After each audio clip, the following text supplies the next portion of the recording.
জান আমার বউ কেন রাগ করছে আমার সাথে, এত শ্রদ্ধা সম্মান নিয়ে কথা বলতো কেমন লাগে বলো, নাহলে তো আমি এখনই আসতাম। ঠিক আছে, এখন আসলে আমার রোজা থাকবে না। জান আমার বউ কেন রাগ করছে আমার সাথে, এত শ্রদ্ধা সম্মান নিয়ে কথা বলতো কেমন লাগে বলো, নাহলে তো আমি এখনই আসতাম। আমার জাস্ট বুকটা ভেঙে গেছে। এইভাবে মানুষ বিজয় উদযাপন করে। আসল নাম মোহাম্মদ নজরুল ইসলাম, যাকে আপনারা চেনেন আসিফ নজরুল নামে। মোহাম্মদ নজরুল ইসলাম নাম পাল্টে যেভাবে আসিফ নজরুল হয়েছেন, ঠিক একইভাবে খোলস পাল্টে এক এক সময় এক এক পাত্রে হাজির হয়েছেন। পাত্র আলাদা হলেও পাত্রী হিসেবে আসিফ নজরুল সবখানে ফিট। কতটা ফিট সেটা জানতে আজকের পুরো অনুসন্ধান। আসিফ নজরুল স্যার, তুমি আসলে কার? কথায় আছে প্রয়োজনীয়তায় উদ্ভাবনের জনক। আসিফ নজরুল স্যারকে নিয়ে আজকের অনুসন্ধানটাও প্রয়োজনের প্রেক্ষিতেই করতে হয়েছে। অনেক জরুরি ইস্যুর মাঝেও আসিফ নজরুল স্যারের ইস্যুটাকে প্রাধান্য দিতে হয়েছে, কারণ তার হাতে আমাদের ভবিষ্যৎ গড়ার দায়িত্ব দিয়েছি আমরা। ইতিহাস গড়ার পথে যাত্রা করা ট্রেনের চালক যদি ভুল পথে যাত্রা করে, তাহলে এই জাতি আর কখনোই গন্তব্যে পৌঁছতে পারবে না। আসিফ নজরুল ওরফে নজরুল ইসলামকে সামনে রেখে সুখের স্বপ্ন নিয়ে 18 কোটি যাত্রী যে ট্রেনে চেপে বসেছি, সেই ট্রেন ভবিষ্যতে কোন দিকে যাবে সেটা অনুমান করতে চালকের অতীত সম্পর্কে একটু জেনে আসা বাঞ্ছনীয়। আসিফ নজরুলের অতীত কেমন সেটা জানার আগে ভারতীয় গোয়েন্দা সংস্থা বাংলাদেশে কিভাবে তাদের অপতৎপরতা চালায় সেটা একটু বুঝে আসতে হবে। বাংলাদেশের রয়ের প্ল্যান অনুযায়ী মোট 3টি লেয়ার কাজ করে। প্ল্যান এ সরাসরি ভারতের পক্ষে ঘোষণা দিয়ে কাজ করা, যেটা গেল 15 বছর আওয়ামী লীগ এবং হিন্দুরা করেছেন। রাষ্ট্রীয় গুরুত্বপূর্ণ প্রতিষ্ঠানগুলোতে বড় বড় পদ পদবি নিয়ে এরা সরাসরি ভারতের এজেন্ডা বাস্তবায়ন করেছে বাংলাদেশে। এমনকি শেখ হাসিনা নিজে ঘোষণা দিয়ে ভারতের পক্ষে কাজ করার কথা স্বীকার করেছেন। আমরা ভারতকে যে দিয়েছি সেটা ভারত সারা জীবন মনে রাখবে। দ্বিতীয় লেয়ারে থাকা রয়ের সদস্যরা কাজ করে গোপনে। তারা সরাসরি ভারতের পক্ষে কথা না বললেও ভারতীয় দূতাবাসের সাথে তাদের সার্বক্ষণিক যোগাযোগ রেখে ভারতের প্রয়োজনে সবকিছু করে থাকে। তৃতীয় লেয়ারে থাকা রয়ের সদস্যরা সবচেয়ে ভয়ঙ্কর।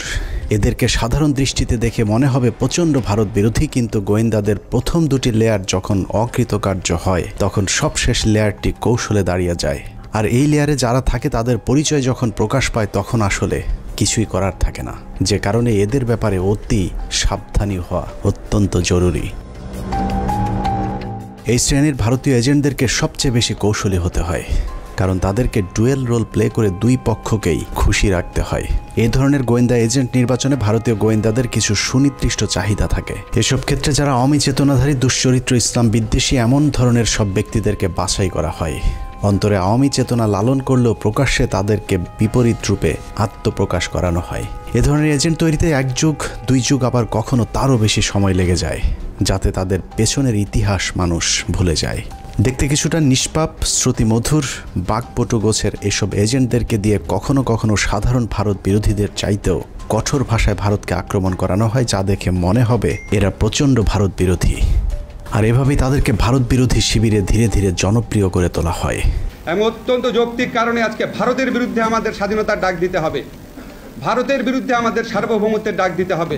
আসিফ নজরুল ভারতের সেই দীর্ঘমেয়াদী প্ল্যান সি এর অংশ কিনা সেটা বুঝতে আমাদেরকে আরও 32 বছর পেছন থেকে শুরু করতে হবে। 19 জানুয়ারি 1992। 1975-এর 15 আগস্ট থেকে 1981 সাল পর্যন্ত 6 বছর ভারতীয় মগজ ধোলাইয়ের পর দেশে ফেরেন শেখ হাসিনা। শেখ হাসিনা দেশে ফেরার 15 দিনের মাথায় জিয়াউর রহমানকে হত্যা করে ভারত। জিয়াউর রহমান যেভাবে আন্তর্জাতিক মহলের কাছে জনপ্রিয় হয়ে উঠছিলেন, তাতে ভারতের মাথা ব্যথার কারণ হয়ে দাঁড়ায়, যে কারণেই তাকে হত্যা করে এরশাদকে ক্ষমতায় বসানো হয়। এদিকে প্রধানমন্ত্রী হিসেবে শেখ হাসিনাকে প্রস্তুতির কাজও চলতে থাকে। 1990 সালে এরশাদের পতনের পর ভারতের ইচ্ছে ছিল শেখ হাসিনাকে প্রধানমন্ত্রী বানানোর, কিন্তু 1991 সালের নির্বাচনে সবাইকে অবাক করে দিয়ে বাংলাদেশের মানুষ বেগম খালেদা জিয়াকে প্রধানমন্ত্রী নির্বাচিত করেন। 1991 সালে খালেদা জিয়া প্রধানমন্ত্রী হবার বছর না ঘুরতেই শুরু হয় ভারতের প্রথম চক্রান্ত। 1992 সালের শুরুতেই শুরু হয় দেশকে বিভাজনের মুখে ঠেলে দেওয়ার প্রথম ভারতীয় অভিযান। ভারতীয় চর জাহানারা ইমামকে সামনে রেখে প্রতিষ্ঠা করা হয় 71-এর ঘাতক দালাল নির্মূল কমিটি এঘাদানিক। শুরু হয় বিভাজনের রাজনীতি। শেখ মুজিবের সময়ে কথিত যুদ্ধাপরাধের মীমাংসিত একটি বিষয়কে সামনে এনে পুরো জাতিকে স্বাধীনতার পক্ষ আর বিপক্ষের দুই ভাগে ভাগ করে দেয়া হয়। সার্বভৌম রাষ্ট্রের সংবিধানকে বৃদ্ধাঙ্গুলি দেখিয়ে তৈরি করা হয় কথিত গণ আদালত, এবং সেই আদালতে বিচারিক কার্যক্রম পরিচালনা করা হয়। রাষ্ট্রের বিচার ব্যবস্থাকে চ্যালেঞ্জ করার অপরাধে খালেদা জিয়ার সরকার জাহানারা ইমাম সহ 24 জনের বিরুদ্ধে একটি রাষ্ট্রদ্রোহ মামলা করেন। নিশ্চয়ই ভাবছেন অনুসন্ধানের কোথা থেকে কোথায় যাচ্ছি। আসলে এত কিছু বলার কারণ, যাকে নিয়ে অনুসন্ধানের শুরু করেছি সেই আসিফ নজরুলের আসল পরিচয় খুঁজে বের করতেই এত কিছু বলা হচ্ছে। 1992 সালে খালেদা জিয়ার সরকার প্রথম ভারতের যে ষড়যন্ত্র রুখে দিয়েছিলেন, সেই ষড়যন্ত্রের উদ্যোক্তাদের মধ্যে অন্যতম ছিলেন জাহানারা ইমাম, শাহরিয়ার কবির, মুনতাসির মামুন এবং ভারতীয় গুপ্তচর আসিফ নজরুল। জাহানারা ইমামকে প্রধান আসামি করে খালেদা জিয়ার সরকার যে রাষ্ট্রদ্রোহ মামলাটি করেছিল, সেই মামলার অন্যতম একজন আসামি ছিলেন আমাদের আজকের আসিফ নজরুল ওরফে মোহাম্মদ নজরুল ইসলাম। এই যে আসিফ নজরুল এখন নাম করা কলাম লেখক, তাকে নিয়োগ করা হলো। আপনারা জেনে খুশি হবেন, আসিফ নজরুলের আদর্শিক গুরুর নাম জনাব শাহরিয়ার কবির। শাহরিয়ার কবির যখন সাপ্তাহিক বিচিত্রার সম্পাদক, আসিফ নজরুল ছিলেন তার প্রধান সেনাপতি। ভারতের এজেন্ডা বাস্তবায়নে ভারতের প্রধান সেনাপতির ভূমিকায় ছিলেন শাহরিয়ার কবির। শাহরিয়ার আসিফদের যৌথ প্রযোজনায় ভারতীয় মিশন বাস্তবায়নের কাজ যখন তুঙ্গে, তখন ভারতীয় ষড়যন্ত্রের বীজ দাঁত ভেঙে দিতে উল্কার মতো ছুটে আসে এক উজ্জ্বল নক্ষত্র। আমরা ভারতকে দেখিয়ে দেব ইনশাআল্লাহ, এই পৃথিবীতে বাংলাদেশের সবচাইতে বড় দুশ্মন ভারত। সবচাইতে বড় দুশ্মন কে? হ্যামিলিয়নের বাঁশিওয়ালার মতো মাওলানা দেলোয়ার হোসেন সাইদি যখন অ আ ক খ করে সারা দেশের মানুষকে ভারতীয় ষড়যন্ত্রের ব্যাপারে ঐক্যবদ্ধ করছিলেন, তখনই পদে আগুন জ্বলে যায় আসিফ নজরুল আর তার আধ্যাত্মিক গুরু শাহরিয়ার কবিরের। আমি আল্লাহর নামে কসম করে বলছি, আল্লাহ তোমার জাতের কসম, তোমার ইজ্জতের কসম, তোমার সম্মানের কসম, 1971 সনের এক ফোঁটা পানি বা কাদা আমার গায়ে লাগে নাই, লাগে নাই, লাগে নাই। ভারতের বিরুদ্ধে গর্জে ওঠা সাইদি 80-র দশক থেকে এদেশের মানুষকে ভারতীয় ষড়যন্ত্রের বিষয়ে সচেতন করতে থাকেন। গল্প, কেচ্ছা কাহিনীর পরিবর্তে কোরআনে বিদ্যমান রাজনৈতিক এবং অর্থনৈতিক তফসিরের মধ্য দিয়ে নতুন ধারার কোরআনের মাহফিলের যাত্রা শুরু করেন আল্লামা দেলোয়ার হোসেন সাইদি। বিড়ালের মতো 500 বছর বেঁচে থাকার কোনো লাভ নাই, সিংহের মতো 1 ঘন্টা বাঁচতে চাই। দলমত নির্বিশেষে সকলের কাছে সাইদি যখন সমানভাবে সমাদৃত হয়ে উঠতে থাকেন, তখন 1989 সালে আসিফ নজরুল প্রথম ব্যক্তি যিনি তার পত্রিকার পৃষ্ঠা জুড়ে এক মিথ্যা সংবাদ ছাপান, যার শিরোনাম দেয়া হয় সাইদি সমাচার, এক ধর্ম ব্যবসায়ীর উত্থান। বিশাল সেই সংবাদের কয়েকটি লাইন পড়লে আসিফ নজরুল কত বড় মাপের একজন মিথ্যুক, প্রতারক এবং হলুদ সাংবাদিক ছিলেন সেটার কিঞ্চিত প্রমাণ পেয়ে যাবেন। লেখার শুরুতেই সাংবাদিক আসিফ নজরুল লেখেন, মাওলানা দেলোয়ার হোসেন সাইদি বিরোধী সাম্প্রতিক গণবিক্ষোভের মধ্য দিয়ে দেশে মৌদুদিবাদ এবং ধর্ম ব্যবসার রাজনীতির অগ্রহণযোগ্যতা আবারও প্রমাণিত হয়েছে। সিলেট, ঢাকা, চট্টগ্রাম সহ দেশের বিভিন্ন স্থানে জামাতের মঞ্চনায়ক সাইদির বিরুদ্ধে স্বতঃস্ফূর্তভাবে জনমত গড়ে উঠেছে। পিরোজপুরের এই মাওলানার জীবনে বিতর্কের সূচনা আগে থেকেই। শর্ষিনা মাদ্রাসায় 5ম ক্লাসের ছাত্র থাকাকালীন অবস্থায় জামাত রাজনীতি সংশ্লিষ্ট থাকার সন্দেহে তাকে মাদ্রাসা থেকে বের করে দেওয়া হয়। তারপর তিনি লেখেন, শর্ষিনা মাদ্রাসার পর তিনি খুলনা আলিয়া মাদ্রাসায় ভর্তি হন। সে মাদ্রাসা থেকে তিনি কামেল পাশ আদৌ করেছেন কিনা এ নিয়ে দেশের আলেম সমাজের প্রচুর সন্দেহ রয়েছে। দেশের শতাধিক আলেম এ বিষয়ে সত্যতা প্রমাণের জন্য সাইদির প্রতি একাধিকবার চ্যালেঞ্জ ছুড়ে দিলেও দেলোয়ার হোসেন সাইদি নাকি কখনোই সেই চ্যালেঞ্জ গ্রহণ করেননি। সাইদির ইসলাম শিক্ষার পরিপূর্ণতা নিয়ে প্রশ্ন থাকলেও তার কণ্ঠ চটলতা এবং শ্রোতা আকর্ষণ ক্ষমতা বরাবরই দ্বিধাহীনভাবে স্বীকৃত।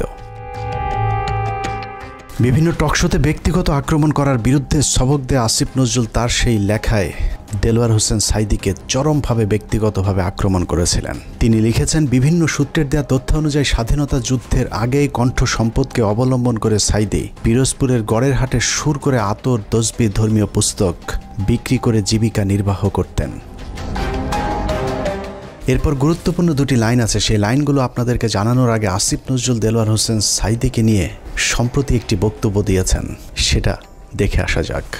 একমাত্র দেলোয়ার হোসেন সাইদি ছাড়া আমার জানা মতে আর কি, বাকি সবারই আপনার যতটুকু আমি পড়াশোনা করেছি ইনভলভমেন্ট ছিল। হঠাৎ করে দেলোয়ার হোসেন সাঈদীকে নির্দোষ দাবি করা আসিফ নজরুল 1986 সালে কি বলেছিল সেটা তার সেই লেখাতেই রয়েছে। আসিফ নজরুল প্রথম ব্যক্তি যিনি দেলোয়ার হোসেন সাঈদীকে যুদ্ধাপরাধী হিসেবে অভিযুক্ত করেছিলেন। তিনি লিখেছেন, সাঈদী স্বাধীনতা যুদ্ধের সময় পাক হানাদার বাহিনীর প্রত্যক্ষ সহযোগিতায় লিপ্ত ছিলেন। তিনি ধর্মের দোহাই দিয়ে গনিমতের মাল হিসাবে গড়েরহাট বন্দরের হিন্দু সম্প্রদায়ের বাড়িঘর লুট করেছেন এবং মদন নামে একজন হিন্দু ব্যবসায়ীর দোকান ঘর ভেঙে দিয়ে নিজের বাড়িতে নিয়ে গেছেন বলেও দাবি করেছেন আসিফ নজরুল। মুক্তিযুদ্ধের পর সাঈদী দীর্ঘ সময় পালিয়ে থাকেন এবং 10 বছর পর নাকি নিজ গ্রামে আসেন। পুরো লেখার শুরু থেকে শেষ পর্যন্ত পুরোটাই সাঈদী সম্পর্কে যা কিছু বলা হয়েছে সব ডাহা মিথ্যা। আর এই হচ্ছে আসিফ নজরুলের সাংবাদিকতার নমুনা। আসিফ নজরুল নিজের খোলস পাল্টানোর সময় মাঝে একবার এই লেখার ব্যাখ্যা দিয়েছিলেন, যেখানে তিনি বলেছিলেন শাহরিয়ার কবিরের দ্বারা প্রভাবিত হয়ে নাকি তিনি সাঈদী সম্পর্কে এসব লিখেছিলেন। কিন্তু এটা শুধু একটা চুরি কিংবা ছিনতাইয়ের ঘটনা নয়। এই লেখার মাধ্যমে দেলোয়ার হোসেন সাঈদীর বিরুদ্ধে যুদ্ধাপরাধের অভিযোগ উঠতে শুরু করে এবং তারই ফলশ্রুতিতে আওয়ামী লীগ সরকার দেলোয়ার হোসেন সাঈদীকে আটক করে এবং দীর্ঘ 1 যুগ জেলখানায় বন্দী থাকার পর শাহাদাত বরণ করেন দেশবরেণ্য এই আলেম। আসিফ নজরুলের এক লেখায় একজন নিষ্পাপ মানুষের জীবন কেড়ে নিয়েছে। অতএব দেলোয়ার হোসেন সাঈদীর হত্যাকাণ্ডের জন্য আসিফ নজরুল প্রত্যক্ষভাবে দায়ী। আসিফ নজরুল যে আগাগোড়া একজন চেতনাধারী লোক সেটা গণজাগরণ মঞ্চের সময়ও প্রমাণিত হয়েছে। আসিফ নজরুলের নাকের ডগায় গণজাগরণ মঞ্চের নামে বাংলাদেশের বিচার ব্যবস্থাকে গণধর্ষণ করা হলেও আসিফ নজরুল গণজাগরণ মঞ্চের ব্যাপারে একদম টু শব্দ পর্যন্ত করেননি। বস্তুত শাহবাগের গণজাগরণ মঞ্চ সেই আসিফ নজরুলদেরই ঘাতক দালাল নির্মূল কমিটির ফসল।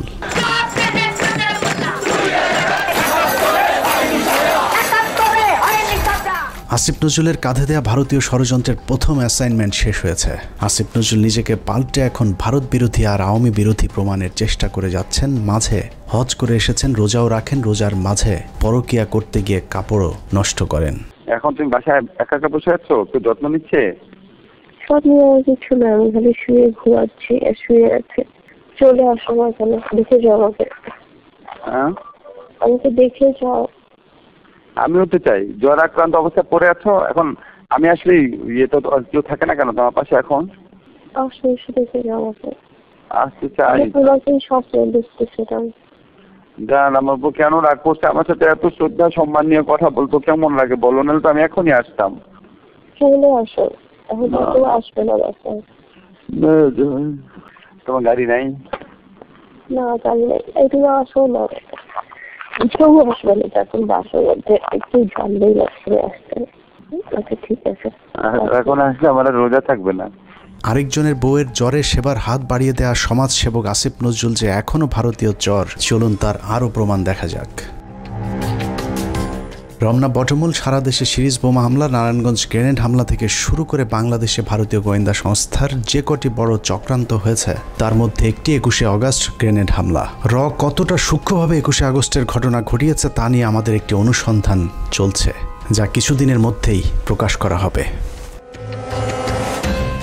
সম্প্রতি 21শে আগস্টের মামলা থেকে তারেক রহমান সহ বিএনপির সব আসামিদেরকে অব্যাহতি দেওয়া হয়েছে। তার মানে বিএনপি এই ঘটনার সাথে জড়িত নয়। অথচ এই আসিফ নজরুলের স্বভাব সুলভ জোরালো ভঙ্গিতে বলেছিলেন 21শে আগস্ট গ্রেনেড হামলার জন্য দায়ী বিএনপি এবং ওই ঘটনাটি ধামাচাপা দেওয়ার জন্যও নাকি বিএনপি চেষ্টা করেছিল। বিএনপি কি এই হত্যার ঘটনা 21শে আগস্ট আক্রমণের ঘটনা ধামাচাপা দিতে চেয়েছে? অবশ্যই চেয়েছে। তারা জঘন্য রকম ভাবে ধামাচাপা দিতে চেয়েছে, হাস্যকর ভাবে ধামাচাপা দিতে চেয়েছে। এখন প্রশ্ন হলো আসিফ নজরুলের বক্তব্য কোনটা সঠিক? বিএনপি দোষী নাকি বিএনপি নির্দোষ? যদি এখন বিএনপির চাপে তারেক রহমানকে অব্যাহতি দিয়ে থাকে তাহলে তার পদত্যাগ করা উচিত। আর যদি আগের বক্তব্য মিথ্যা হয় তাহলে সেই মিথ্যা তিনি কার পরামর্শে বলেছিলেন সেই জবাব জনগণের সামনে দিতে হবে। আসলে আসিফ নজরুল আগে যা বলেছিলেন সেটাই তার আসল চরিত্র। এখন তিনি যা করছেন সেটা তার অভিনয়। উপরে উপরে নিজেকে আওয়ামী এবং ভারত বিরোধী প্রমাণের জন্য রক্ত গরম করার কথা বললেও আসিফ নজরুল আসলে একজন ভারতীয় জ্বর, এবং তিনি যা কিছু করেন সবকিছু ভারতীয় থিঙ্ক ট্যাঙ্ক, ডেইলি স্টার এবং প্রথম আলোর অফিস থেকেই করানো হয়। অনেকেরই মনে হতে পারে আসিফ নজরুল আগে খারাপ থাকলেও এখন ভালো হয়ে গিয়েছেন, কিন্তু চলুন দেখা যাক আসিফ নজরুল আসলেই ভালো হয়েছেন কিনা। আমার জাস্ট বুকটা ভেঙে গেছে। এইভাবে মানুষ বিজয় উদযাপন করে?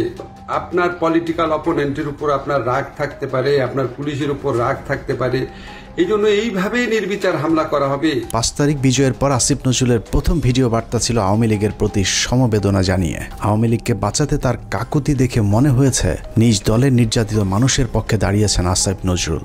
অথচ তার কয়েক ঘন্টা আগেও প্রায় 2000 মানুষকে নির্মমভাবে হত্যা করেছে এই আওয়ামী লীগেরই সন্ত্রাসীরা। একটা ঘটনা যেন আর না ঘটে। আমার প্রতি যদি আপনাদের বিন্দুমাত্র ভালোবাসা থাকে, যাদের ভালোবাসা থাকে, তারা এই কাজ করবেন না। আসিফ নজরুল সেই উপদেষ্টা যার কার্যালয় থেকে শেখ মুজিবের ছবি নামাতে সবচেয়ে বেশি সময় লেগেছে। আসিফ নজরুলের বাসায় প্রায় 2 মাস পালিয়েছিলেন সামন্তলাল সেন, যিনি জ্বালাও পোড়াও নাটকের মূল হোতা। আসিফ নজরুল তার চাচা শ্বশুর জাফর ইকবালকে আটক না করে দেশ থেকে পালিয়ে যেতে সুযোগ করে দিয়েছেন। অথচ 5 তারিখের 1 সপ্তাহ আগে যিনি আন্দোলনকারী ছাত্রদেরকে পাকিস্তানি রাজাকার বলে সরকারকে ছাত্র হত্যায় উস্কে দিয়েছিলেন। আসিফ নজরুল খুনের মামলার আসামি আনোয়ার হোসেন মঞ্জুকে পুলিশ আটক করার 1 ঘন্টার মাথায় ছেড়ে দিতে বাধ্য করেছিলেন। এই ঘটনায় আসিফ নজরুল তার এক সাংবাদিক বন্ধুর মাধ্যমে 5 কোটি টাকা নগদ ঘুষ নিয়েছিলেন। ঘটনাটি তদন্ত করলেই বেরিয়ে আসবে আসিফ নজরুলের তদবিরে আনোয়ার হোসেন মঞ্জু ছাড়া পেয়েছিলেন কিনা। অথচ মঞ্জুর ইত্তেফাক পত্রিকা গেল 15 বছর হাসিনার দালালি করেছে এবং আন্দোলনের সরাসরি ছাত্রদের বিরুদ্ধে অবস্থান নিয়েছিল ইত্তেফাক পত্রিকা।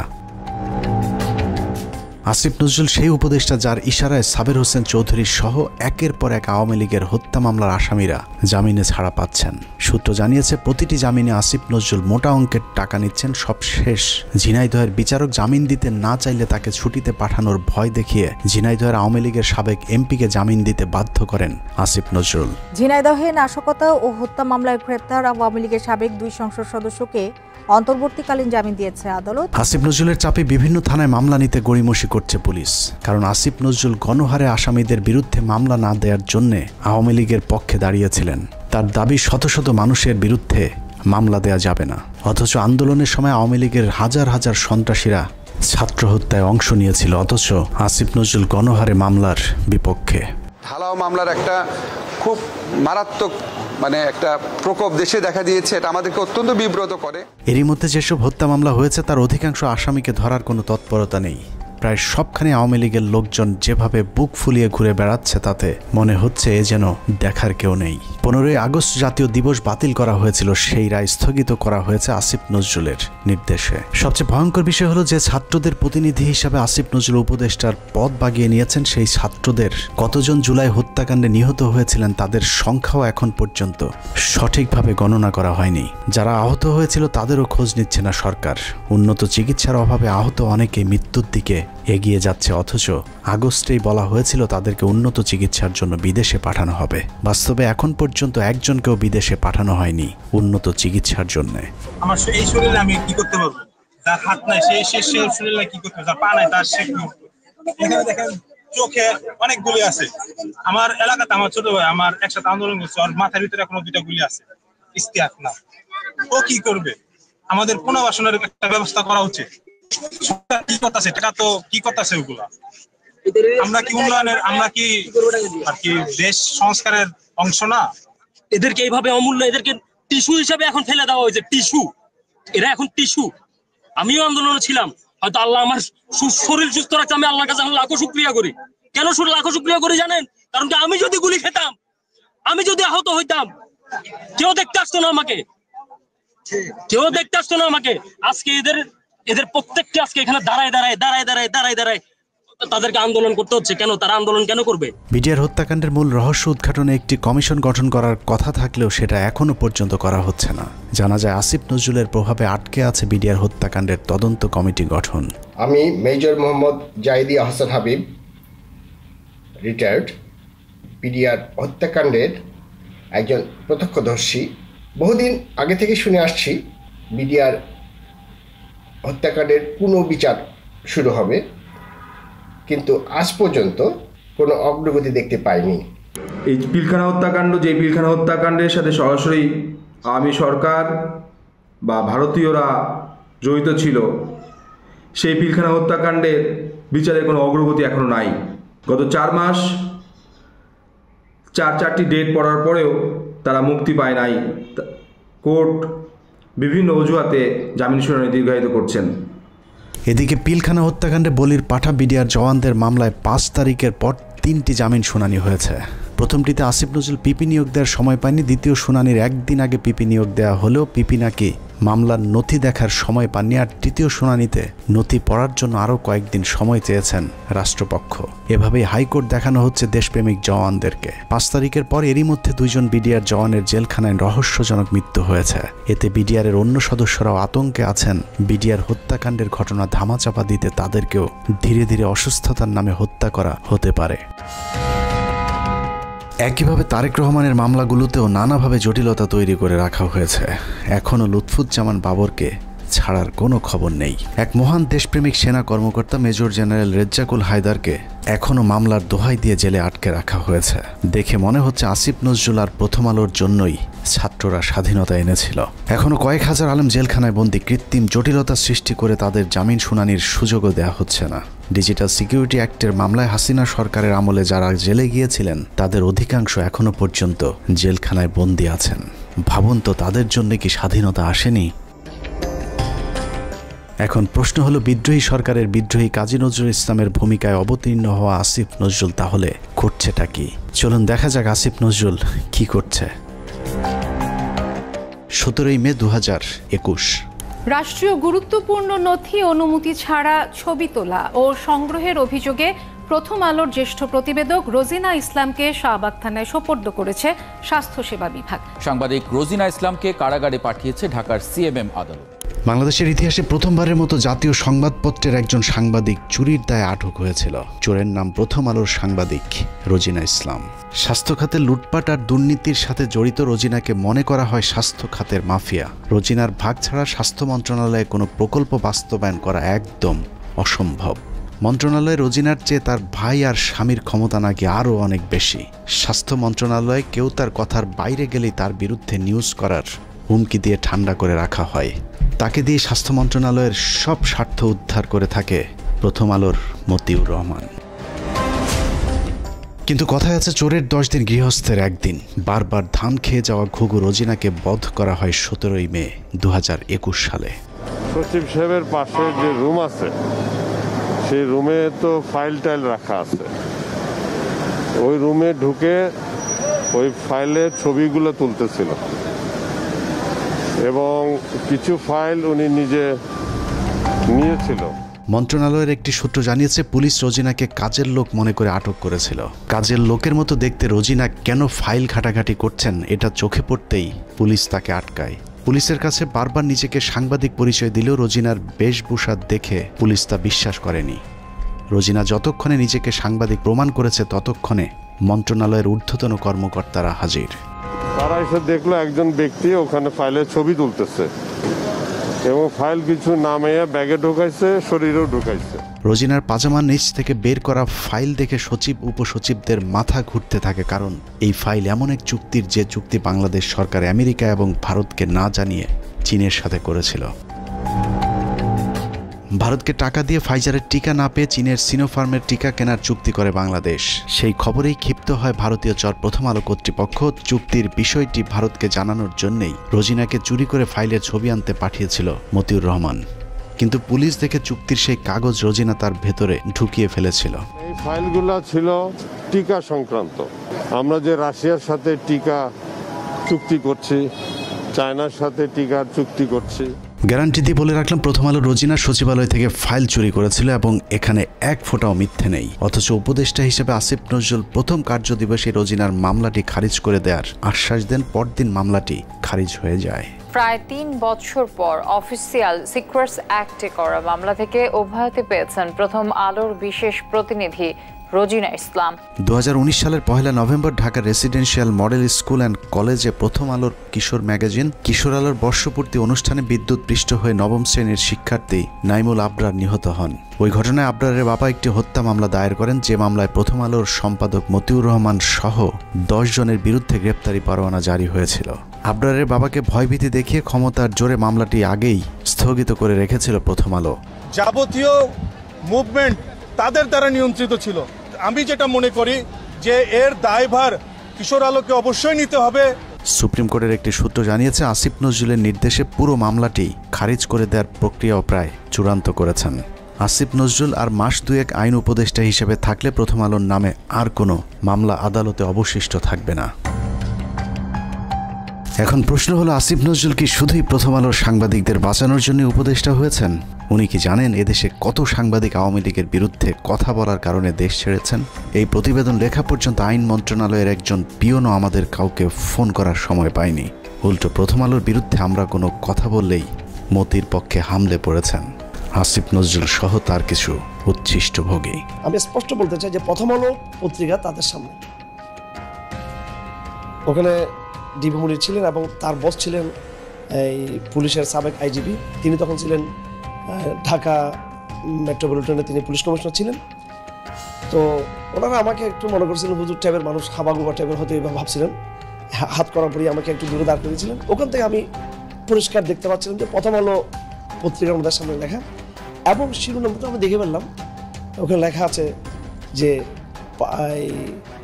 আমেরিকান এমবেসি ও ভারতীয় দূতাবাসে আক্রমণের পরিকল্পনায় চট্টগ্রাম থেকে এই জঙ্গিদেরকে গ্রেপ্তার, একদম হেডলাইন এটা।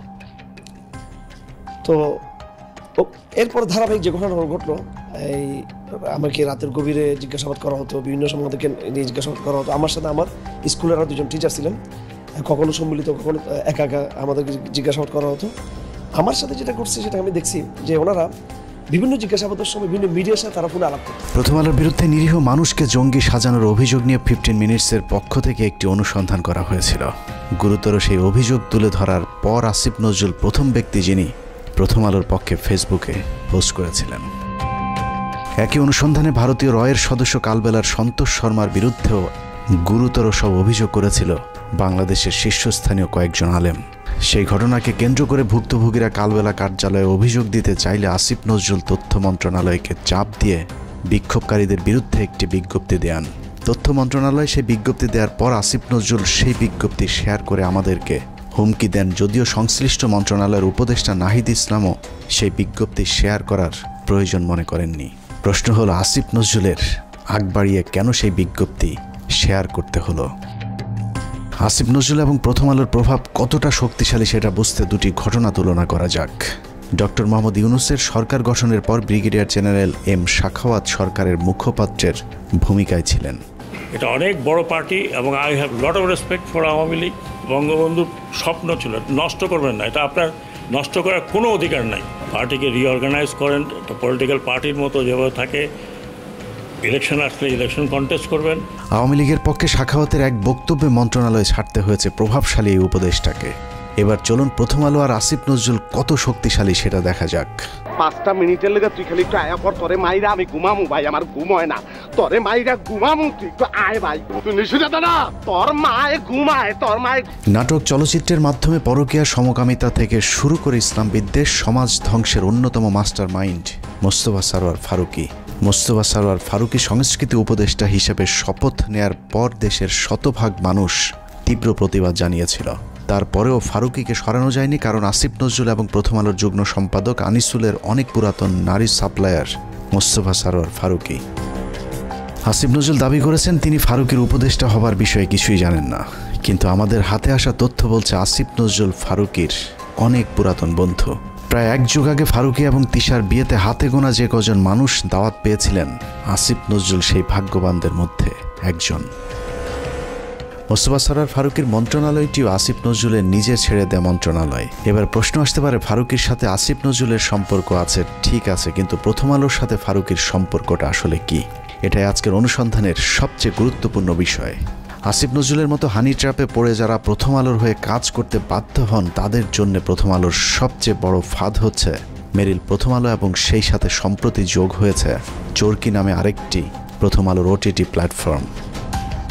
চরকি নামক ওটিটির চক্করে ফেলে বিভিন্ন নায়িকার মডেলদের ক্যারিয়ার গড়ে দেওয়ার লোভ দেখে আসিফ নজরুলদের মতো খদ্দের সংগ্রহ করে প্রথম আলো। নায়িকা মডেলদের সাথে বিশেষ মুহূর্তের ভিডিও ধারণ করে আজীবনের জন্যে জিম্মি করা হয় রাষ্ট্রের বিভিন্ন গুরুত্বপূর্ণ পদে থাকা ব্যক্তিদেরকে। এই ফাঁদ তৈরিতে সবচেয়ে গুরুত্বপূর্ণ ভূমিকা পালন করে রেদওয়ান রনি আর মোস্তফা সরোয়ার ফারুকী, যার আড়ালে থেকে সব কলকাঠি নাড়েন প্রথম আলোর সাংবাদিক আনিসুল হক। মোস্তফা সরোয়ার ফারুকীর মতো একজন লম্পট কিভাবে উপদেষ্টা হলেন সে বিষয়ে সিদ্দিকুর রহমানকে প্রশ্ন করা হয়েছিল। প্রশ্ন করতে অভিনেতা সিদ্দিকুর রহমান বলেন, সবই ভারতের খেলা। রিহাবে আছিল ফারুকি, এটা তো জানি আমি। যখন রিহাবে ছিল তো অহংকার খাইনিও জানি আমি। এইটা ইউনিভার্সাল ট্রুথ। সালারা দেখ দেই যে মানুষটাকে 90% মিডিয়ার মানুষ তাদের বিরোধী, 10% তার পক্ষের লোক পাওয়া যাবে কিনা সন্দেহ। সেই মানুষটা আমি পুরো অবাক হয়ে গেলাম। সরে তার বানাইছে প্রথম আলো, এটা তো প্রথম আলো, বেসিক্যালি প্রথম আলো, বুঝছি? ডেইলি স্টার প্রথম আলো। উইকিপিডিয়ার তথ্য অনুযায়ী ট্রান্সকম গ্রুপের মালিকানাধীন মিডিয়া স্টার লিমিটেডের অধীনে প্রথম আলোর মাধ্যমে পরিচালিত চরকি নামক প্রতিষ্ঠানটির প্রধান পরিচালনা কর্মকর্তা রেদওয়ান রনি, আর চরকিতে সবচেয়ে বেশি কন্টেন্টের যোগানদাতা মোস্তফা সারোয়ার ফারুকী। নারী খেকো আনিসুল, ফারুকী আর রনি 3 মাফিয়ার হাতে জিম্মি হয়ে আছে বাংলাদেশের মিডিয়া জগৎ। প্রথম আলো চক্রের ফাঁদে পা দিয়ে অনেক অভিনেত্রী অন্ধকার জগতে জড়িয়েছে, আবার যারা তাদের ফাঁদে পা দিতে রাজি হয়নি তাদেরও ক্যারিয়ার ধ্বংস হয়ে গিয়েছে। তো আজকাল তো দেখা যাচ্ছে শেখ হাসিনার তারাইয়া যেই জিনিসটা হয়েছে সেখানে সেই উপদেষ্টারা মানে উচ্ছিষ্ট করছে দেশটাকে। যেমন ফারুকীর জন্য যখন ডক্টর ইউনূস বাইরে গেল, রাস্তাঘাট ভাইঙ্গা মানে শেখ হাসিনার মতে তার বয়দায় করতে চাইছে, সে নির্লজ্জভাবে নতুন উপদেষ্টাদের সাথে শপথ নিয়ে চাকরি করা শুরু করলে একদিনও চাকরি মিস করেন নাই। এই ফারুকী তো একটা সময় দেখতাম গাঞ্জা ছাড়া কিছু খায় না, হ্যাঁ।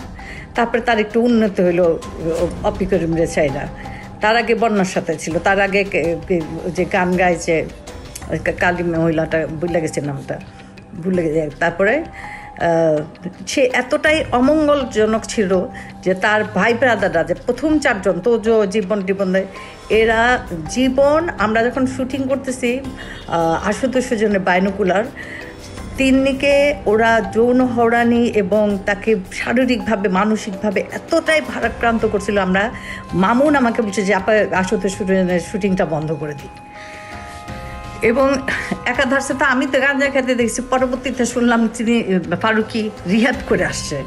এটা আমার কথা না, এটা একদম আপনারা যারা ভীষণভাবে ওনার সাথে সম্পৃক্ত সিদ্দিক তো এখনও বলতেছে যাচ্ছে গেল। এই ফারুকীর কর্মকাণ্ড শুনবেন। আমি রাজীব নামে ওদের তখন 69-এর সময় একটা এডি খারাপ একটা কথা বলছে, তা আমি বললাম যে এই কথাটা তোমার মুখে মানায় না, তুমি কেন বললে যে এখান থেকে শিখছে। আমি উদাহরণস্বরূপ ওইখানকার এডি দিনে বললাম তোজো এইটা ওইটা।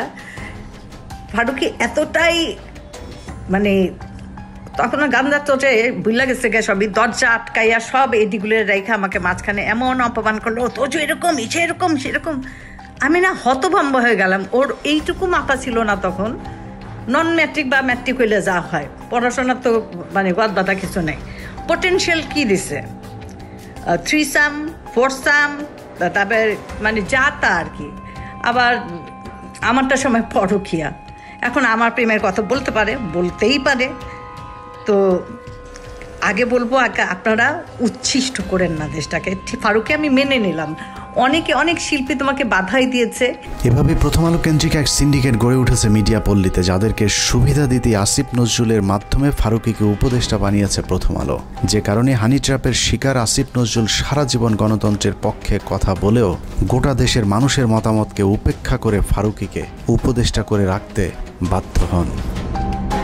বর্তমান সরকারের প্রথম আলো চক্রের আরেক গুরুত্বপূর্ণ সদস্য প্রধান উপদেষ্টার প্রেস সেক্রেটারি শফিকুল আলম। 5 আগস্টের আগে কখনো শফিকুলের নাম কেউ শুনেছেন কিনা তার সন্দেহ আছে। তারপরেও 15 বছর হাসিনার বিরুদ্ধে চুপ থাকা শফিকুল হঠাৎ করেই রং পাল্টে হয়ে গেলেন বিদ্রোহী সাংবাদিক। ডক্টর মোহাম্মদ ইউনূসের ভারত বিরোধী পলিসির কারণে শফিকুল আলম এখন ভারতের বিরুদ্ধে কথা না বললেও তিনি সরকারের ভেতরে বসেই ভারতের এজেন্ডা বাস্তবায়ন করছেন। 5 আগস্টের 4 দিন পর 9 তারিখে বাংলাদেশে হিন্দু নির্যাতনের মিথ্যে অভিযোগ তুলে শাহবাগে হিন্দুদের যে সমাবেশ হয়েছিল, সেই সংবাদ এএফপিতে প্রচার করে তিনি প্রথম বাংলাদেশে হিন্দু নির্যাতনের বিষয়টি আন্তর্জাতিক স্বীকৃতি দিয়েছিলেন, যে বিষয়টি তিনি ফেসবুকে পোস্ট করেছেন। এছাড়া রাহুল আনন্দের বাড়িতেও আন্দোলনকারীরাই নাকি অগ্নিসংযোগ করেছে এমন মিথ্যা গুজবও তিনি তার ফেসবুকে ছড়িয়েছিলেন। ডক্টর ইউনূসের আদেশ মান্য করতে ইদানিং শফিকুল হিন্দুদের উপর নির্যাতনের বিষয়টি অস্বীকার করলেও প্রেস সেক্রেটারি হবার আগ পর্যন্ত তিনি হিন্দু নির্যাতনের মিথ্যা গুজব তার ফেসবুকে প্রচার করেছেন, যা এখনও তার ফেসবুক ওয়ালে গেলে পাওয়া যায়। শফিকুলের আসল পরিচয় জানতে তার কিছু পুরাতন ফেসবুক পোস্ট দেখলেই চলবে। 2020 সালে শেখ মুজিবের ব্যবহৃত জিনিসের প্রদর্শনীতে গিয়ে মুজিবের পছন্দের কালো কোট পরে ছবি পোস্ট করেছিলেন শফিক। অতীতে আওয়ামী প্রীতি এবং ইসলাম বিদ্বেষী এরকম অনেক পোস্ট রয়েছে শফিকুলের ফেসবুকে। 5 তারিখের পরেও অভ্যাসজনিত কারণে নিজের মুজিব প্রেম এবং ইসলাম বিদ্বেষী চিন্তার বহিঃপ্রকাশ ঘটছে তার বিভিন্ন লেখনীতে। 5 তারিখ শেখ মুজিবের মূর্তি ভাঙার ভিডিও শেয়ার করে শেখ মুজিবকে ইন্ডিপেন্ডেন্ট হিরো আখ্যা দিয়েছিলেন কথিত আওয়ামী বিরোধী সাংবাদিক শফিকুল আলম। আগস্টের 9 তারিখে শেখ মুজিবের নামের পরিবর্তে হযরত ইব্রাহিম আলাইহিস সালামের নামে এক্সপ্রেসওয়ের নাম পরিবর্তনে বেজায় কষ্ট পেয়েছিলেন শফিকুল আলম। শফিক লিখেছিলেন, শেখ মুজিবের নামের পরিবর্তে ইব্রাহিম আলাইহিস সালামের নাম দেওয়াটা একটা ফাজলামো। যারা মুজিবের নামের জায়গায় ইব্রাহিম আলাইহিস সালামের নাম চেয়েছেন তাদের বিচারের দাবি করে শফিকুল আলম লিখেছিলেন, যদি নাম পরিবর্তন করতেই হয় তাহলে ইব্রাহিমের নামের পরিবর্তে যোগেন্দ্রনাথ মণ্ডলের নাম দেয়া হোক। 15 বছর শেখ হাসিনা লুটপাটের উদ্দেশ্যে করা কোনো প্রকল্প নিয়ে শফিকের এত খারাপ লাগেনি যতটা মডেল মসজিদ করাতে লেগেছে। বিটিভির টকশোতে গিয়ে শফিক ক্ষোভ জানিয়ে বলেছেন, মডেল মসজিদ কেন বানাতে হবে? এই যে সরকারি ব্যয় আমার এত 560টা মসজিদ কেন করতে হবে? আমাদের মসজিদের কি অভাব পড়ছিল? বিএনপির ব্যাপারেও চরম বিদ্রোহী শফিকুল আলম। 5 তারিখের পর বিএনপি 3 মাসের মধ্যে নির্বাচন চাইলে শফিকুল বলেছিলেন, বিএনপি হাসিনাকে ক্ষমতা থেকে নামায়নি, অতএব বিএনপির কথা মতো তত্ত্বাবধায়ক সরকার তাদের মেয়াদ নির্ধারণ করবে না। সবকিছুর পর এখানেও প্রশ্ন আসতে পারে, প্রথম আলোর সাথে শফিকুল আলমের সম্পর্কটা কি? শফিকুল আলম সবশেষ এএফপির বাংলাদেশ ব্যুরো চিফ হিসাবে কাজ করেছেন। প্রধান উপদেষ্টার প্রেস সচিব হওয়ার আগে তার জায়গায় তিনি প্রথম আলোর জঙ্গি বিষয়ক বিশেষ সাংবাদিক সাবিহা আলমকে বসিয়ে এসেছেন। যেই সাবিহার বিরুদ্ধে 15 মিনিটসের অনুসন্ধানে দেখানো হয়েছিল কিভাবে তিনি মেজর জিয়াউল হকের বাবাকে হুমকি দিয়ে মিথ্যে জবানবন্দি নিয়েছিলেন। আপনি বলছেন যে জিয়া হচ্ছে একরোখা এবং ধর্মান্ধ ছিল, এই বক্তব্যগুলিও আপনি কোন পরিস্থিতিতে দিচ্ছেন? তখন যে পরিস্থিতি ছিল ওই পরিস্থিতির শিকার হয়ে আমি তো বলতে পারি, বিচার না হলে আপনার মানে অত্যাচার হয়ে যেত। আমিও তো হয়তো আয়না করে থাকতে। উনি বললো যে আমি সাংবাদিক ও news I report against something, মানে উনি নাকি উনি বিশেষ সাংবাদিক বললে যে জানেন আপনার কিন্তু ক্ষতি হতে পারে, দেখো আমি একটু চেক করতেছি, বুঝলেন? মানে যদি আমি মানে ওনার পক্ষে আনসার না করি তাইলে আমার তো আয়না করে দিচ্ছে, মানে কিডন্যাপ করে ফেলবে। প্রথম আলোর মতিউরের আরেক বন্ধু টিআইবির নির্বাহী পরিচালক ইফতেখারুজ্জামান, তাকে বসানো হয়েছে দুদক সংস্কার কমিশনের চেয়ারম্যানের পদে। 75 বছর বয়সী ইফতেখারুজ্জামান এক স্বৈর শাসক হিসেবে নিজের পদ আঁকড়ে বসে আছেন টিআইবিতে, যেখানে তার নিজের বিরুদ্ধে অভিযোগ রয়েছে টিআইবির রিপোর্ট জালিয়াতির। যেহেতু সরকারের সাথে ডক্টর ইফতেখারুজ্জামান বা টিআইবি যে নির্বাহী পরিচালক, ওনার সাথে কিন্তু সরকারের উচ্চ পর্যায়ে একটা মহরম বা যোগাযোগ আছে। বিশেষ করে তখনকার প্রধানমন্ত্রী খুব প্রভাবশালী উপদেষ্টা জনাব এসটি ইমাম ও ঘর হিজবি বলা যায় উনি খুব স্নেহভাজন ছিলেন। এখন অনেকটা বলা যায় এই সম্পর্কের কারণে আওয়ামী লীগ সরকার বা শেখ হাসিনা সরকার যাতে করে কোনো প্রকার ব্যয়কায়দা না পড়ে এবং টিআইবিও যেন ঝুঁকিতে না পড়ে বা শেখ হাসিনার বিরাগ ভাজন না হয়, তখন উনি যে কাজটা করেছেন এই রিপোর্টটাকে তামাদি করে দিয়েছেন, উনি প্রকাশ না করার জন্য সিদ্ধান্ত নিয়েছিলেন। এবং এই রিপোর্টটা যদি প্রকাশ পেত তাহলে বাংলাদেশের মানুষ, বাংলাদেশের জনগণ এবং বাংলাদেশের বিভিন্ন পর্যায়ে যারা আছে বা দাতা সংস্থাগুলোকে জানতে পারত যে বাংলাদেশে উচ্চ পর্যায়ে কিভাবে দুর্নীতিগুলো সংঘটিত হয়, আয়োজিত হয় এবং দুর্নীতির যে সাথে যুক্ত যারা মানে বলা যায় প্লেয়ার বা খেলোয়াড়, তারা কিভাবে সেখানে খেলে, হ্যাঁ, কার কি রোল থাকে এবং সেটার প্রভাব কি আমাদের দেশবাসী খুব ভালোভাবে জানতে পারত। টিআইবির সাবেক কর্মকর্তা রেজাউল করিমের করা কয়েকটি রিপোর্ট সহ বিগত আওয়ামী সরকারের বিরুদ্ধে করা গুরুত্বপূর্ণ কয়েকটি রিপোর্ট গায়েব করে দিয়েছিলেন ইফতেখারুজ্জামান। ইফতেখারের মাধ্যমে প্রথম আলো আসিফ নজরুল গং তাদের পছন্দের দুর্নীতিবাজ এক কর্মকর্তাকে দুদকের চেয়ারম্যান বানানোর অপতৎপরতা শুরু করেছেন। ইফতেখারুজ্জামানের নেতৃত্বে সংস্কার কমিশনের নামে কালক্ষেপণ করে দুর্নীতিবাজদের সম্পত্তি বিক্রি এবং হস্তান্তরের সুযোগ করে দেওয়া হয়েছে, অথচ অত্যন্ত সৎ এবং নীতিবান হিসেবে পরিচিত সাবেক বিচারক মোতাহার হোসেনের নাম প্রস্তাব করা হলেও আসিফ নজরুল সেটা আটকে রেখেছেন, কারণ মোতাহার হোসেনকে তিনি তারেক রহমানের ঘনিষ্ঠজন মনে করেন। আসিফ নজরুলের সাফ কথা, তারেক রহমানের ঘনিষ্ঠ কেউ দুদকের চেয়ারম্যান হতে পারবে না। 71 টিভির টকশো রিজার্ভ আলোচক, জঙ্গি বিশেষজ্ঞ, ভারতীয় আরেক রয়ের এজেন্ট ডেইলি স্টারের সাংবাদিক গোলাম মর্তুজা। 2018 সালে নির্বাচনের আগেও তারেক রহমান আর খালেদা জিয়াকে জঙ্গিদের নেতা বলা মর্তুজা হঠাৎ করে আওয়ামী বিরোধী ভিডিও আপলোড করা শুরু করেন ইউটিউবে। সেখান থেকে প্রথমে ডেইলি স্টার, সবশেষ আসিফ নজরুল মাহফুজ আনামের তদবিরে যুক্তরাষ্ট্রের প্রেস সেক্রেটারির পদ বাগিয়ে নিয়েছেন আওয়ামী এই সাংবাদিক। আর এর সবকিছুই হচ্ছে ভারতীয় চক্র প্রথম আলো ডেইলি স্টারের পরামর্শে। হঠাৎ করে রং পাল্টানো গোলাম মর্তুজা আওয়ামী লীগের দালালিটা পুরোপুরি এখনও ছাড়তে পারেননি। দুদিন আগেও গোলাম মর্তুজা ডিবিসির টক শোতে বলেছেন সরকার শেখ মুজিবকে জাতির পিতা না মানলেও শেখ মুজিব নাকি আরও শক্তিশালী হয়ে ফিরে আসবেন বাংলাদেশে। আর এটাই হচ্ছে সাংবাদিক গোলাম মর্তুজার আসল চেহারা। বঙ্গবন্ধু জাতির জনক হিসেবে যেভাবে ছিল সেভাবে থাকতে দিলেই সবচেয়ে ভালো হতো। বঙ্গবন্ধুকে ব্যবহার করা হয়েছে, সেই বঙ্গবন্ধুর আরেকবার মূল্যায়ন হবে এদেশে। এভাবেই প্রথম আলোর সব আওয়ামী চেতনাধারী বুদ্ধিজীবীদেরকে সরকারের গুরুত্বপূর্ণ সব জায়গায় বসিয়ে প্রথম আলো আর ভারতের অবস্থানকে শক্তিশালী করছেন আসিফ নজরুল। আসিফ নজরুল যে মন থেকেই সবকিছু করছেন তা নয়, অনেক কিছু সে না চাইলেও করতে হচ্ছে, কারণ আসিফ নজরুল অনেক আগে থেকেই তার আলু আরেকজনের ক্ষেতে বর্গা দিয়ে রেখেছেন।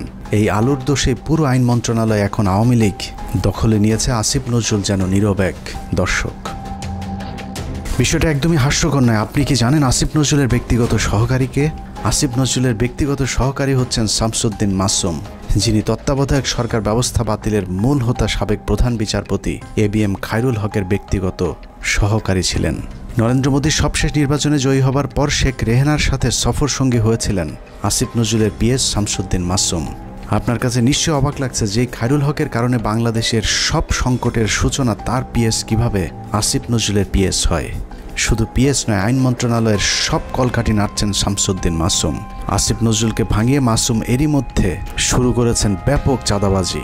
মাসুমের বিরুদ্ধে অভিযোগ উঠেছে রেবেকা মোহাম্মদ মিমি নামে এক নারীকে বিয়ের আশ্বাস দিয়ে গর্ভে সন্তান দিয়ে ছুঁড়ে ফেলার। স্থানীয় একটি পত্রিকায় মিমি অভিযোগ করেছেন মাসুমকে বিয়ের জন্য চাপ দিলেও তিনি আইন উপদেষ্টা আসিফ স্যারের ভয় দেখাচ্ছেন। মিথ্যে মামলা দিয়ে মিমিকে জেলে ঢুকানোর হুমকিও দিচ্ছেন আসিফ নজরুলের ব্যক্তিগত সহকারী শামসুদ্দিন মাসুম। মাসুম যাই করুক, আসিফ নজরুলের আসলে কিছু করার নেই, কারণ তিনি মাসুমের কাছে জিম্মি। আসিফ নজরুল কেন মাসুমের কাছে জিম্মি সেটা বের করতে পারলেই আজকের পুরো অনুসন্ধানের মূল রহস্য বেরিয়ে আসবে। শামসুদ্দিন মাসুম আসিফ নজরুলের ঘনিষ্ঠ হবার আগে আইন মন্ত্রণালয়ের আরেক কর্মকর্তা উম্মে সরাবন তহুরাকে আসিফ নজরুলের কাছে পাঠিয়েছিলেন, কিন্তু উম্মে তহুরা যে শামসুদ্দিন মাসুমের বেড পার্টনার সেটা আসিফ নজরুল একেবারেই জানতেন না। যতদিনে জেনেছেন ততদিনে আসিফ নজরুলের গোপন ভিডিও তহুরার হাতে। সেই ভিডিওর ভয় দেখিয়ে আসিফ নজরুলের পিএসের চেয়ারে বসানো হয়েছে শামসুদ্দিন মাসুমকে। আইন মন্ত্রণালয়ে আসিফ নজরুলের চেয়ার বড় হলেও ক্ষমতায় মাসুম আর তহুরা সবার চেয়ে উপরে, আর তাদেরকে দিয়ে প্রথম আলো আওয়ামীপন্থী কর্মকর্তাদেরকে গুরুত্বপূর্ণ সব পদে বসিয়ে যাচ্ছেন। এখানে প্রশ্ন আসতে পারে, তহুরা মাসুমের সাথে প্রথম আলোর সম্পর্কটা কি? আসিফ নজরুলকে হানি ট্র্যাপে ফেলা উম্মে তহুরা ছিলেন প্রথম আলোর সাংবাদিক। এ ধরনের অভিযানে কাজে লাগাতেই প্রথম আলো তহুরাকে জুডিশিয়াল সার্ভিসে চাকরি নিয়ে দিয়েছিলেন। অনেকদিন আগে প্রথম আলো রয়ের রোপণ করা সেই গাছে এখন ফল ধরতে শুরু করেছে, আর আসিফ নজরুল সেই ফলের ছুঁড়ে ফেলা বিচির মতো অসহায়। মাসুমের মাধ্যমে আসিফ নজরুল তার নিয়োগ বদলি বাণিজ্য চালিয়ে যাচ্ছেন। সূত্র জানিয়েছে আসিফ নজরুল তার স্ত্রীকে আমেরিকা পাঠানোর প্রস্তুতি নিয়েছেন এবং 5 তারিখের পর থেকে দুহাত ভরে টাকা কামাচ্ছেন এবং সেই টাকা যুক্তরাষ্ট্রে পাচার করবেন বলেও তার এক ঘনিষ্ঠ সূত্র জানিয়েছেন। এরই মধ্যে তার ঘনিষ্ঠ এক সাংবাদিকের মাধ্যমে $1.3 মিলিয়ন দিয়ে বাড়ি কেনার চেষ্টা করছেন আসিফ নজরুল। আপনি সংস্কার আমার তো এই সংস্কারের প্রতি এখনো বিশ্বাস নাই। তো আসিফ নজরুল, আপনি এত ছাত্রদের নিয়ে এত চিল্লাপাল্লা করেন, হই হুলস্থুল করেন যে সংস্কার করে নাকি উল্টাইয়া দিবেন, তো আপনি 23 জন বিচারপতি নিয়োগ দিচ্ছেন কেন? এই সংস্কারটুকু না করে 23 জন বিচারপতি নিয়োগ দিচ্ছেন কেন? এভাবেই চলছে আসিফ নজরুলের সংস্কার। একদিকে ভারতীয় গোয়েন্দাদের শাখা অফিস ডেইলি স্টার প্রথম আলোর এজেন্টদেরকে বিভিন্ন জায়গায় বসানো হচ্ছে, অন্যদিকে আওয়ামী লীগকে বাঁচানোর সব চেষ্টা চালিয়ে যাচ্ছেন আসিফ নজরুল। মাঝখানে যে স্বপ্ন নিয়ে মানুষ জীবন দিল তাদের সেই স্বপ্ন অঙ্কুরেই বিনষ্ট হবার পথে। তারপরেও আমাদের দেশের কিছু মানুষ স্বপ্ন দেখে আসিফ নজরুলের হাত ধরে এই দেশ সিঙ্গাপুর হবে। তাদের সাথে আমিও একটু স্বপ্ন দেখতে চাই, আর সেই স্বপ্ন বাস্তবায়ন করতে হলে বাস্তবেও কিছু একটা হতে হবে। কিন্তু আসলেই কি বাস্তবে কিছুই হচ্ছে? আসিফ নজরুল সারা জীবন প্রবাসীদের জন্য মায়া কান্না করে আসলেও কার্যত প্রবাসীদের জন্য কোনো পদক্ষেপ নেওয়া হয়নি, অথচ সেই মন্ত্রণালয়টি এখন তার অধীনেই। এখনও সৌদি, মালয়েশিয়া, সিঙ্গাপুর সহ মধ্যপ্রাচ্যে যেতে আগের মতোই বাড়তি টাকা গুনতে হয়। এখনও কেউ মারা গেলে তাদের লাশ আনার টাকাটাও ওই পরিবারগুলোর জন্য বোঝা হয়ে দাঁড়ায়। সারা বছর ভারতের বিরুদ্ধে কথা বলে বিডিআর হত্যাকাণ্ড ধামাচাপা দেওয়ার চেষ্টা করছে আসিফ নজরুল। বিডিআর জওয়ানদের ছাড়ার কোনো ব্যবস্থা নেই। আওয়ামী বিচারকেরা এখনও পর্যন্ত তাদের বিচার কার্য চালিয়ে যাচ্ছেন। আওয়ামী লীগ আমলে জেলে যাওয়া রাজনৈতিক বন্দীরা এখনও জেলে পচে মরছেন, অথচ আসিফ নজরুলের কোনো ভ্রুক্ষেপ নেই। তারেক রহমানের বিরুদ্ধে মামলাগুলোর ক্ষেত্রে আইনের দোহাই দিয়ে আটকে রাখা হয়েছে। মাহমুদুর রহমানের মতো বিপ্লবীকে আইনের দোহাই দিয়ে জেলে ঢুকানো হয়েছে। কথায় কথায় আইন শেখানো আসিফ নজরুলকে উত্তর দিতে হবে কোন আইনে শেখ হাসিনাকে ক্ষমতা থেকে সরানো হয়েছে। আসিফ নজরুল উপদেষ্টাই বা হয়েছেন সংবিধানের কোন ধারায়? পুলিশ ধরার পর 3 হত্যা মামলার আসামি মুন্নি শাহ কোন আইনে ছাড়া পেলেন? রাতের আধারে আনোয়ার হোসেন মঞ্জুর কাছ থেকে 5 কোটি টাকা নিয়ে তারপর তাকে ছাড়তে বাধ্য করা সংবিধানের কত নম্বর অনুচ্ছেদে বর্ণিত আছে? আইন উপদেষ্টার চাচা শ্বশুর হলেই কি হত্যা মামলার ওয়ারেন্টের আসামিকে বিদেশে পাঠিয়ে দেওয়া যায়? তাহলে জাফর ইকবালকে আসিফ নজরুল কোন আইনে পালিয়ে যেতে সাহায্য করেছেন? সারা দেশে হত্যা মামলার আসামিরা নির্দ্বিধায় কোন আইনের বলে ঘুরে বেড়াচ্ছেন? বাংলাদেশের সংবিধানের কোন ধারায় তাদেরকে বাঁচানো হচ্ছে? পরিস্থিতি দেখে মনে হচ্ছে প্রথম আলোর তত্ত্বাবধানে সরকারের একটি অংশ আওয়ামী লীগকে বাঁচানোর আপ্রাণ চেষ্টা চালিয়ে যাচ্ছে। এত কিছুর পরও বিএনপি জামায়াতের এক শ্রেণীর নেতারা প্রথম আলো ডেইলি স্টারকে বাঁচাতে তাদের পাশে গিয়ে দাঁড়িয়েছে, অথচ 15 বছরে বাংলাদেশকে জঙ্গি রাষ্ট্র বানানোর কারিগর এই প্রথম আলো। শুধু বাংলাদেশ নয়, খালেদা জিয়া এবং তারেক রহমানকে জঙ্গিদের নেতা হিসাবে সারা পৃথিবীর কাছে তুলে ধরেছে এই প্রথম আলো ডেইলি স্টার। 2024 সালে বলে রাখলাম, প্রথম আলোকে ভারতমুক্ত করতে না পারলে এদেশকে আবারও ভুগতে হবে। সমস্যা হলো যেদিন বুঝবেন সেদিন আর কিছুই করার থাকবে না। ভারত আর আওয়ামী লীগ যদি আরেকবার সুযোগ পায় তাহলে এই দেশকে আর কখনোই স্বাধীনতার সূর্য দেখতে দেওয়া হবে না। কে কোন দল করে জানি না, শুধু এতটুকুই বলবো, প্রথম আলোর পক্ষে যে কথা বলবে সেই ভারতীয় দালাল। অতএব প্রথম আলো আর স্বাধীনতা একসাথে বাংলাদেশের মানচিত্রে থাকতে পারে না। এটা কোনো পত্রিকা নয়, এটা ভারতীয় গোয়েন্দা সংস্থার বাংলাদেশি একটি শাখা। আমরা কোনো পত্রিকা বন্ধ চাই না, কিন্তু প্রথম আলোর বিরুদ্ধে যে মানুষ হত্যার ভয়াবহ অভিযোগ উঠেছে তার বিচার যতদিন না হবে ততদিন তাদের বিরুদ্ধে আমাদের যুদ্ধ চলবে। তাদের পাশে যে দাঁড়াবে তাকেই শত্রু হিসেবে চিহ্নিত করা হবে। আল্লাহ হাফেজ।